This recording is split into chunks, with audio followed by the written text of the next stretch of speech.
Hello and welcome to today's broadcast. Today we are going to be talking about how to eat, or maybe more specifically, how to eat properly. And I'm going to share with you my 3 tips on how I have really changed how I eat and how intermittent fasting specifically has helped me create that change, and why I think more women should consider how we eat even more so than what we are eating. So welcome if you are joining us. If you're here live, always take a second to hit that subscribe button. Make sure you leave a comment in the comment section so that I know that you're here, because today we are going to be opening up our conversation so that we can have a little feedback back and forth, and I'm here to answer any questions you have. If you're joining us on YouTube, always make sure you take a second to hit that like button, and there is a little default notification if you're having problems with getting notifications when we jump on live. Make sure you're set to default so that and allowing all notifications to come through, so you'll get the alert that we are going live. And always, our time here together is meant so that we can have a two-way conversation, so please make sure you're leaving a comment. For my rebroadcast viewers, I always ask the same of you as well. Remember, I come back around and view comments and questions after this is uploaded, so I will make sure that I get to you as well. Then I wanted to take just a quick second to welcome all the women who have already joined us for our March Intermittent Fasting for Today's Aging Woman course. I'm super excited to get started with you this weekend. So if you are new, my name is Diane, and I am the creator of the Intermittent Fasting for Today's Aging Woman online course and community. And here we do share some tips and tricks on how we as aging women can really gain control over all the things that are happening to our body as we're going through a lot of these hormonal changes, and how we can create a lifestyle for ourselves where we can actually age successfully. And yes, that is possible. So welcome. So let's get started. 3 tips that I have for women specifically on how you should be eating, and not why we should be worried about so much about what we're eating. Of course, what we're eating matters, but here's some things that can help you really even figure out the what part as well. So how I eat, number 1, is consciously. And what I mean by that is that I am aware of my surroundings. I'm aware of the experiences that are going on around me, and I'm mindful about what is taking place during feasting times. So I work a lot with women in the coaching side of what I do. So I do a lot of one-on-one personal coaching with women, and we talk a lot about, the social pressures of feasting, and the fact that socially food is everywhere. And how do we manage that when we are trying to practice intermittent fasting? And do we go without social events? And do we always put off our friends and family because we're in a fasted state? And I always say, absolutely not.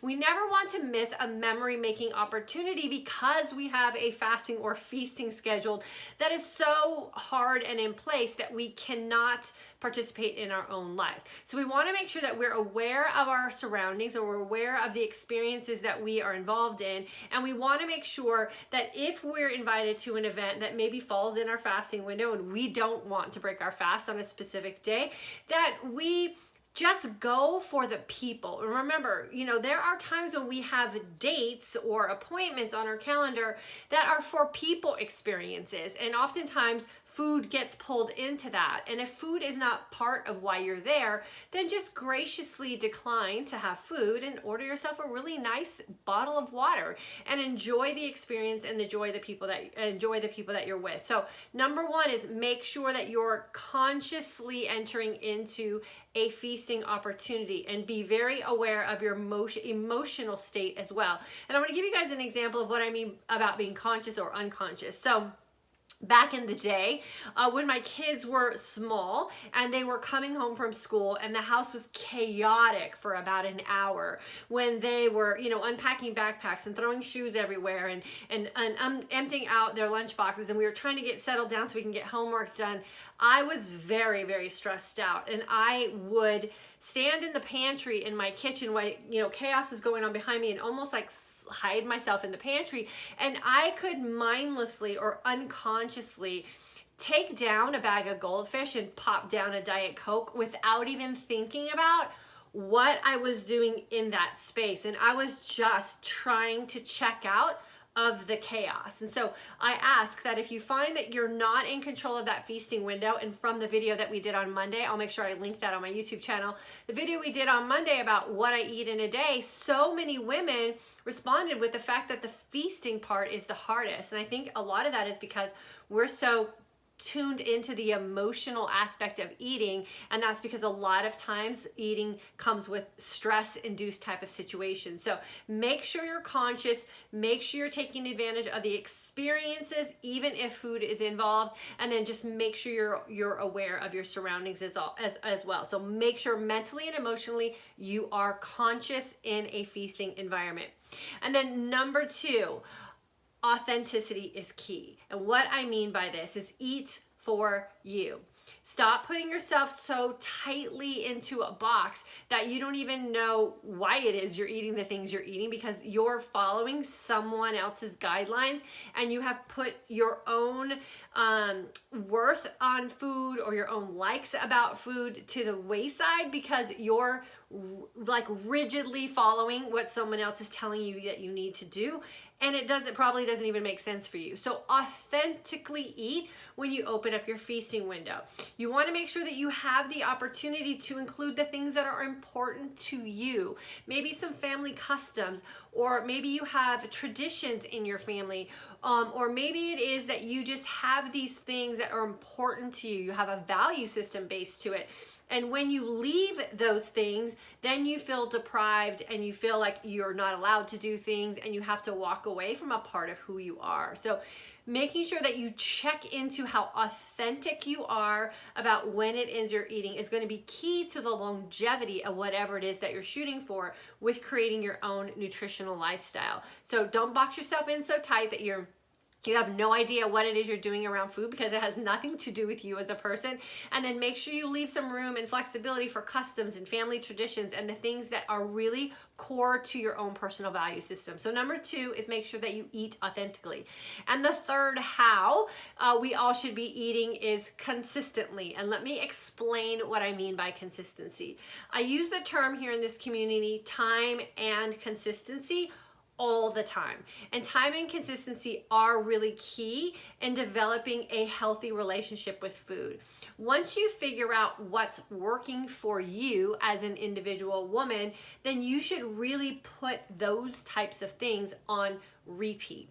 And so when you have a schedule at home for your feasting window and you have developed a lot of these other hows to eat into who you are as a woman, then when feasting time opens up, it's really, really easy to figure out what you need to do or what you need to eat, because you've already determined the things that work for you. And it is totally okay to eat the same type of things a couple days a week in a row even. I talk about the fact that I have 5 core things that I have in my refrigerator all the time. And if I have those 5 things, I could eat every day of the week. And I can also create 5 completely different meals throughout the week with 5 of the same things. And so consistency is key. So many of us are struggling with this panic almost about what we should be eating because we're not sure what works for us. And so you really do need to take the time to hone in on how you look and feel when you enter into a feasting situation.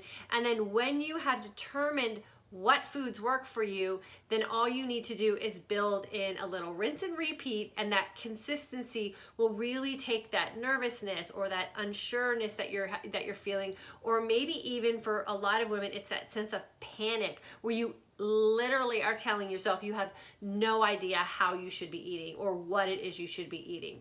So if you're feeling frustrated with that feasting window, here's the 3 things that I believe are components that we should implement on how we should be eating. Number 1, make sure you're conscious in a feasted state. Emotionally and mentally, you're fully aware of what you're doing and you've made a conscious decision about why you're in that space. Number 2, make sure that the nutritional plan that you have developed for you is authentic to you as an individual woman. We're not boxing ourselves into meal plans plans. We're not boxing ourselves into certain genres or ways or styles of eating that were developed for someone else and not for us. And then we want to make sure that we are leaving some room for our customs and our family traditions so that we don't feel like we're giving up a piece of our own personal identity to find the perfect meal plan. And then number 3, once you have identified the foods that will allow you to look and feel your best and live your most authentic life, you need to keep those foods in your life consistently. If you incorporate these 3 how-tos into your intermittent fasting and keto-like protocol, I promise you feasting will get so much simpler. For those of you who took advantage of downloading our intermittent feasting guide on Monday, you will see that the things that I have been feasting on are very, very simple. They're very true to our family. They're very unique to just everyday living with food. And you'll see that there are some things on there that are just rinsed and repeated in a completely different version with maybe the same exact food. If you haven't downloaded our intermittent feasting guide, make sure you check the description box. We're including that in today's video as a free download as well.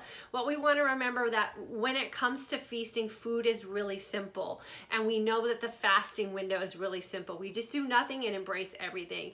And we really have to create the mindset that feasting can be just as simple for us once we uncomplicate it. So 3 how-tos to make your feasting really simple. Make sure that you are conscious in your feasting state, mindful about what food means to you and how you are entering into that feasting window. Make sure you're authentic to you as a person and you're not cutting out all the things that really make you who you are. And then number 3, when you figure the foods out that work for you, consistently rotate them into your schedule. So I hope this helps those of you who put the number 1 on Monday's video and feeling like feasting is really difficult. My purpose and my goal and my passion is to make sure that you as aging women understand that food can be as simple as we want it to be, but it does require us checking in with ourselves, being really honest about what food means to us, and then doing the work to figure out which foods are working for us the best. So with that, I'm going to go ahead and open up the floor to discussion. I am going to kick it up on YouTube first, if you guys don't mind, and then Facebook, I'm going to come over here. So here's our time to open up our community discussion.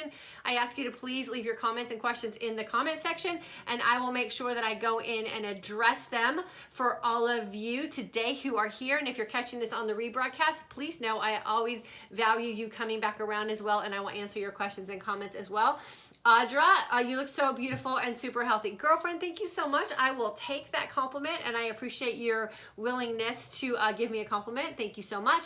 Anna from Rhode Island, Hope from South Carolina, Curly from Brisbane, Australia. I hope I pronounced your name right. July 2018 grad. Girlfriend, hopefully you are thriving and doing well. Diana signed up for the March course. I have been fasting for 2 weeks. The first week I did 16-8. This week I'm doing 1 meal a day. I feel great. Diana, I'm excited for you. You're going to be one big step ahead for our March course. So make sure when you're in the class, keep your mind open to some new information and the things that I'll be teaching you in class, and then go all in. Like, go all into everything that you're experiencing in your fasting and your feasting window, and I promise you it'll be a life changer for you. And I'm super excited for you to join us for our class starting this Saturday. Susan, I want to start now, but I'm going on vacation next week for 8 days. Should I wait? Okay, Susan, my philosophy with wanting to do something that's going to positively impact and change your life is to never wait. Intermittent fasting can totally be practiced on vacation, and you have access to your course content for an entire year. So I always say jump in for sure, and then just log into the course, and if you have time on vacation, watch the videos. If you can't while you're on vacation, then just catch up when you get back. We just reinforce everything that we're doing throughout the entire 3 weeks with just new content to build on previous days. So I would highly recommend you don't wait. Jump in, because by this time next month, you're going to be leaps and bounds ahead of yourself, and you'll be feeling fantastic being able to incorporate what we offer in the class. So I say jump in for sure. I can't wait to have you. And a very silly question, planning to join on Friday for the next class, but class starts on Saturday. Is it going to be too late? No, we start on Friday. We start on Saturday with a live Q&A and welcome, and Friday we close registration because everyone gets welcomed in the community, and that's when everyone shares their a little bit of themselves and really talks about their journey with intermittent fasting. So Friday's perfect. We close registration. And then Saturday, we all just join in as a group. So if you have any problems registering on Friday, always feel free to email me. I'll make sure that you get into class with us. And then Susan, do you only eat one meal from the feasting guide a day? I only eat one of those meals from the feasting guide a day. I break my fast usually around 2 or 3. And then I break my fast with the shake, and that information is included in the description box below. I put a video on my blog about how I make that. So I usually do one shake and then one meal, and then if I feel like it, a snack. If I don't, then I don't. And then Carrie, thank you for the follow-up. I was a one-on-one Monday and appreciate the simplicity approach. Hoping to join a class soon. Yeah, I want you to join a class soon too, girlfriend, because it's a life changer for sure. It's just something magical happens when you're in a class where everything is just, you know, laid out in the progression of which intermittent fasting kind of takes place in our body chemically. So it is a real life changer for women when they actually get into class for sure. And then Laura, so happy to catch you live. I'm always craving carbs in my feasting window. Is it best to cut carbs out? Thank you so much. I don't know. I don't have any problem with carbs. People, you know, kind of like vilify carbs. There's nothing wrong with carbs. But if you feel like you're craving carbs and that is holding you back from something, then you have to figure out what kind of carbs you're craving. Are those serving you well or not? And what's happening in your feasting window, in your fasting window to create a craving. Remember, a craving is something that's usually oftentimes psychological and then creates a sort of physical reaction. So I would figure all of that out for sure, and then do some tests.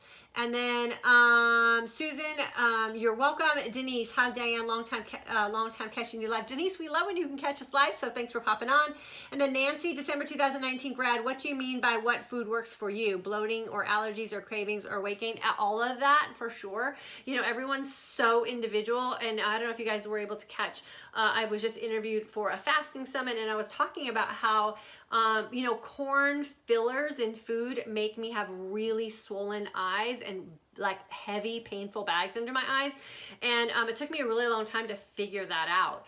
And once I did, bags under my eyes went away. And imagine how much money poor women are spending on these under eye creams to reduce inflammation in bags, right? What if we could identify what little food ingredient is causing that to happen for us? And I was one of those women. I was like buying those, you know, skincare things, putting it under my eyes, like, how do I get these bags to go away? How do I get this pain to go away? And when I identified it as a corn filler, and I completely eliminated that from all of my things that I was consuming in my feast, the bags and the pain and the puffiness all went away. So congratulations to me. I'm saving myself hundreds of dollars on not having to put topical things on my face that are really not going to fix the problem when it's internal. And oftentimes those things are internal and they come out externally. So that's what I mean about eating authentically. Like, what are those things, or figuring out foods that work for you? What are those things that are causing you to have an angst in a certain area of your life? Could be fatigue, bloatedness, bags under your eyes, eczema on your skin, you know, maybe your hair's not feeling the way it used to feel. All of those things cause chemical and hormonal responses in our body. And until we identify them as intolerances, meaning we can't break them down, so they're causing some problematic areas in our life, then you're gonna always, you know, be on the hunt for the quick fix of it. And usually when we're looking for a quick fix, it's something we do externally, and really we should be fixing it internally. And that's just identifying specific foods. And that's where other people can't really help you. You have to do the work and figure that out for yourself for sure, because there's no one way that we should be feasting. There's a lot of women who don't suffer from corn fillers as a problem for them with bags under their eyes. It just happens to be me. And so that might not be something that's causing you a problem, but there might be something else that you're putting in your feast that could be. And then Myrna, good to have you with us, girlfriend. Jan, hello. Sid, good to have you, girlfriend. Haven't seen you in a while. November 2018 grad and the most recent bundle. Yeah, you're doing good. Teresa, great topic. Thanks so much. September 2018 grad. Yeah, for sure. And I know, Teresa, you are doing a lot of work in this area. You know, we get so focused on the what I should eat, and we never really talk about the how. And on Friday, I'm going to talk about the why. So Monday, we talked about what I eat in a day. Today is how I eat in a day. And Friday, we're going to talk about why I eat in a day. And really, when we can get a hold of the psychological and emotional aspects of all of this and really make common sense about nutrition, then the what we eat in a day becomes so simple for us. And I think a lot of times we do it backwards because of the way we are so heavily marketed to find the quick fix approach. And the hows and the whys are not quick fixes for sure. It takes a little bit of heart work and head work to figure all of that out. And I know my grads have been doing that work, so congratulations. Amy, so good to have you with us. Cousin Anna, you're welcome, girlfriend. And let's see who else we have here. Patricia, Sparks, Nevada, graduate from December classes. Awesome, girlfriend. Good to have you checking back in with us. And then Kathleen, I know you're killing it too, girl. I always love when you can jump on with us here to have our discussions. Diana, thanks so much, girlfriend. And then Heather, I'm just home from 2 weeks vacation IF while away, but was very flexible, 16.8. 224 and didn't gain a pound. Of course you didn't, girlfriend. I'm telling you, intermittent fasting. My husband's traveling right now. If you guys follow me on Instagram, Michael is hijacking my Instagram stories, and he was talking this morning about, you know, being in the airport, and we access the Admirals Club when we fly, and you know, there's all kinds of free food in the Admirals Club, and it's so tempting to have a bowl of oatmeal and a bunch of fruit and, you know, all the free stuff that's there. But you know, we really do practice as a family. We don't bring in it, we don't buy it, we don't accept it. So he was sharing in my Instagram stories that he's at the Admirals Club and he gets some really good water. He fills up his hydro flask. He had himself a black cup of coffee. He checked all the ingredients on the the non-sugar sweeteners for the coffee. None of them passed his test. So he just took his black coffee and he got his water refill and he went about his day. And so intermittent fasting and this lifestyle works really well with vacation and travel for sure. So I am super proud of you, Heather. And now you know how to travel and fast and not gain any weight. Angie Boo, is it true that fasting will help with skin elasticity? Absolutely, it is true. You can go look at some of my YouTube videos from even like 3 or 4 years ago. It's amazing the changes that have taken place in my face. But you have to remember too, it's not just fasting. It's fasting and really figuring out those food intolerances and what are some of the things that are keeping you from looking and feeling your best. And when you put those two together, it's dynamo for sure, and will save you tons of money on topical skincare products for sure. Not that skincare products are bad, so I don't want you guys to take that away, but like, you can fix a lot of really easy things that are going on with your face with nutrition and fasting. And then when you invest in skincare products and when you invest in some things to enhance other areas, trust me, your dollar will go a lot farther because you already have the edge on what it is that's going on with your skin. So definitely it will help for sure. And then Denise, it took me over 60 years to figure out that I was allergic to pistachio nuts. I know, right? It's crazy how and this is what I love about intermittent fasting, when you have that time in a fasted state and your body is really working on churning away a lot of that stored stuff, and then you open up your feasting window and you put something in your body, you will know immediately if your body's chemistry cannot handle that. And that's why I always say, and the first thing I said today was stay conscious, right? So if you open up a feasting window after a nice long clean fast and you put something in your body and your body doesn't like it, your body will immediately let you know. And if you're conscious and you're paying attention to all those signs and signals your body is sending you, those identifiers come very, very quickly. So I'm glad that you were able to figure that one out. And Angie Boo, you're welcome, girlfriend. Okay, so I am gonna make it short and sweet today.